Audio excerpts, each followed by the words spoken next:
Hello friends, ಅಸ್ಸಲಾಮು ಅಲೈಕುಮ್. ಎಲ್ಲರಿಗೂ ನಮಸ್ಕಾರ. Welcome to my channel me and my angels. ಇವತ್ತು ನಾನು ಶುಂಠಿ ಮತ್ತು ಮೆಣಸು ಟೀ ಹೇಗೆ ಮಾಡೋದು ಅಂತ ಹೇಳ್ತೀನಿ ಫ್ರೆಂಡ್ಸ್. ತುಂಬ ಟೇಸ್ಟಿಯಾಗಿರುತ್ತೆ ಮತ್ತು ನಮಗೆ ನೆಗಡಿ ಮತ್ತು ಕೆಮ್ಮು ಬಂದಾಗ ಈ ರೀತಿ ಟೀ ಮಾಡ್ಕೊಂಡು ಕುಡಿದ್ರೆ ಕಡಿಮೆ ಆಗುತ್ತೆ. ಬನ್ನಿ ಈಗ ಇದನ್ನು ಹೇಗೆ ಮಾಡೋದು ಅಂತ ನೋಡೋಣ. ಫಸ್ಟು ನಾವು ಒಂದು 10 ಮೆಣಸು, 2 ಇಂಚು ಶುಂಠಿ ಹಾಕ್ಕೊಂಡು ಇದನ್ನು ಜಜ್ಕೊಳ್ಬೇಕು.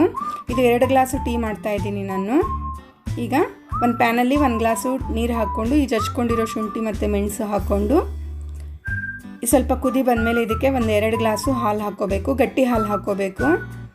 2 ಟೇಬಲ್ ಸ್ಪೂನು ಸಕ್ಕರೆ ಹಾಕ್ಕೊಂಡು ಇವಾಗ ಇದನ್ನು ಒಂದು ಸತಿ ಸಕ್ಕರೆ ಕರಗೋವರೆಗೂ ಮಿಕ್ಸ್ ಮಾಡಿ, ಸಕ್ಕರೆ ಎಲ್ಲ ಕರಗಿದ ಮೇಲೆ ನಾವು ಇದಕ್ಕೆ 3 ಟೀ ಸ್ಪೂನ್ ಅಷ್ಟು ಟೀ ಪುಡಿ ಹಾಕ್ಕೊಂಡು ಇವಾಗ ಇದನ್ನು ಚೆನ್ನಾಗಿ ಕುದಿಸ್ಕೊಳ್ಬೇಕು.